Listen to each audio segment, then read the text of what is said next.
You know The Walking Dead? Great show, first few seasons. Everybody's talking about it. There's so much buzz and excitement. And then ironically, they just keep dragging it and dragging it out. And it just doesn't know when to die. That's kind of how I feel about this Benzino situation. Honestly, I'm at the point now where I don't want to do this anymore.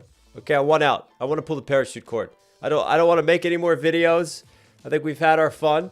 Okay, but so I'm sure, as a lot of you are aware, the Benzino tour continues, right? He is doing the rounds right now of every single podcast that he possibly can, every single reactor.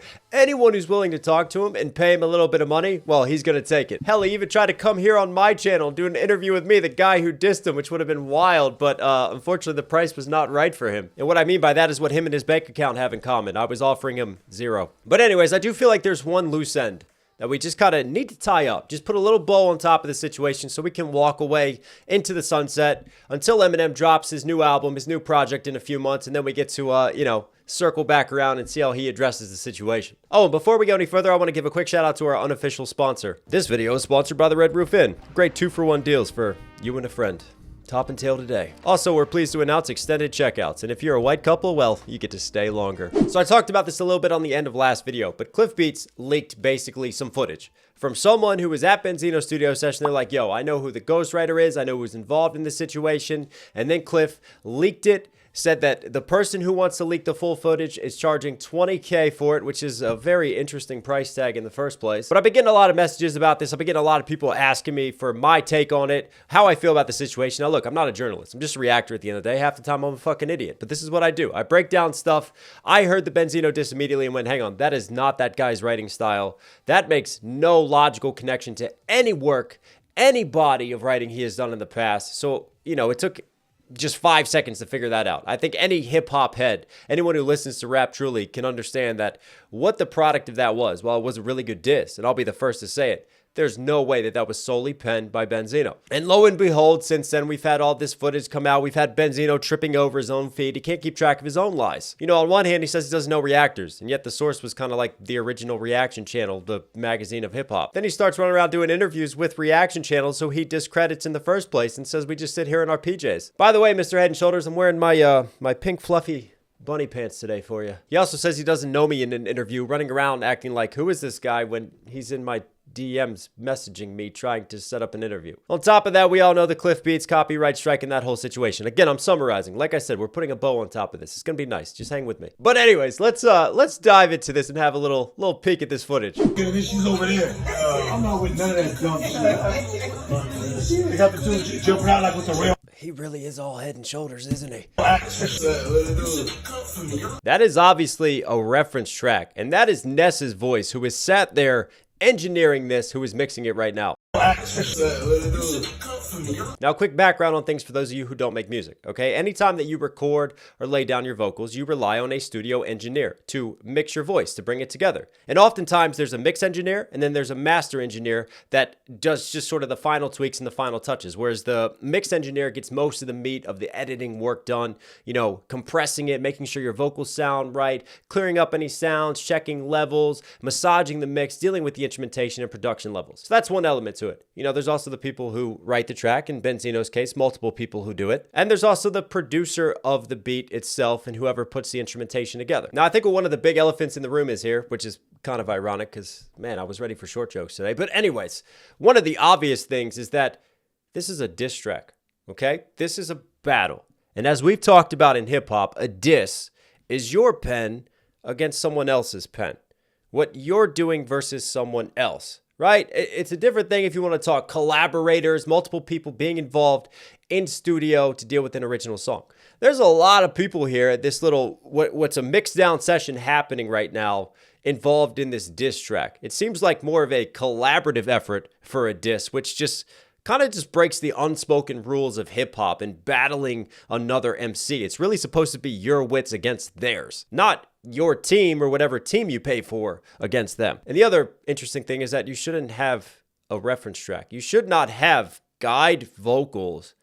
What's the point of guide vocals? Guide vocals are there to maybe show you how the delivery should be, how the flow should feel. Why would you need that if you penned it yourself? Why would you need any type of reference track or guide vocals if you're the one who wrote it? Because you would know what your flow is going to be. You would know what you're going to do on the track. So you're already getting help there. I mean, this is just a simple leak. This isn't even the full footage. But in one simple leak, for a few seconds, you already get Rap Elvis discredited. But what I want to bring attention to is Ness sat in the chair, right? Ness is obviously the studio engineer for this mix. Now let's give Ness his flowers. He's a dope battle rapper. He's a dope MC himself. He would give anyone trouble in a battle or on a track. And what I think is interesting is when you have people talking about sources, and then all of a sudden you have footage appear that links what a person is speculating to sources to the person actually being there in the room and in the situation. In this case, you had Jay Black, who's a legend within battle rap, right? Jay Black, I was blessed to have him react to my Benzino diss. But Jay Black is the one who started to speculate and the one who started to leak the news, hey, I think Ness is involved in this situation. And look, all of a sudden it's like magic. Poof, Ness is right here in a session with Benzino. Which I think starts to tie up that loose end over there. But we have one other loose end we need to discuss. Then they put the light on, they shut it off again, and then she's over there. I'm not with none of that dumb shit. Who is this red beanie man right here? Now, Cliff Beats, who's an industry ghostwriter and has many contacts in the industry, has a source that he trusts who says that Cassidy was involved in the writing of Rap Elvis, which ties into what Crip leaked, that Quarter Labs is the one running around copyright claiming everything related to Rap Elvis, trying to make some money off of the situation when Benzino has never had Quarter Labs copyright claim anything in the past. So it's really interesting that a company tied in with Cassidy is the one running around claiming things. Shout out to Crip for leaking that. I'll put that video below as well. And to this day, Cliff's source still says that Cassidy had a hand in all of this. Now look, I'm no expert in facial recognition software, but this side profile right here, this red beanie individual, oh, he reminds me of somebody. I just can't put my finger on it. I mean, you've got a studio session going down in ATL. You've got Ness in ATL. You've also got Cassidy now based in ATL. And remember, we talked about Jay Black and his source, and all of a sudden Ness is in the video. We're not talking about Cliff and his source, who still says Cassidy's involved.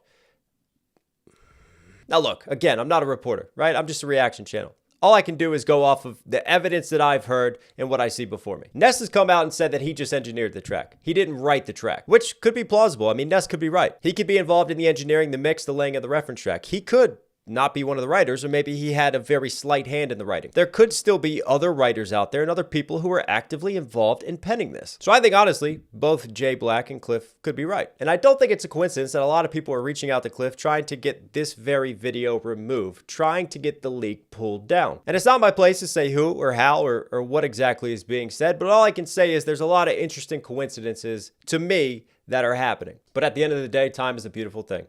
I'm sure, given time, and as this situation develops, I'm sure more information will come out. I'm sure more things will be revealed. And we'll just grab the popcorn and enjoy the shit show. But what do you guys think? Am I going out on a limb? Am I stretching too much? Am I just reaching for it? Should I be called for a flagrant foul right now? Or is there some logic behind this? Is there some really interesting information that is bubbling forward and evidence that you guys can see as well? I don't know. Let me know. But as far as me, I promise you, this is it. This is it, okay? Until Eminem finally dips his toes into the water, we're going to walk away into the sunset from this situation and just leave it be. I just wanted to kind of summarize. We've covered a lot of this, so I wanted to bring it all together into one video, into one review, get your guys' comments, get your thoughts on this situation, see what you think, see what the pulse is on it all. But anyways, we got more music coming. We got a brand new track with King Crooked dropping right here on this channel next week. I can't wait to share that with you all. I know there's a lot of great music that's out. We got a lot more breakdowns,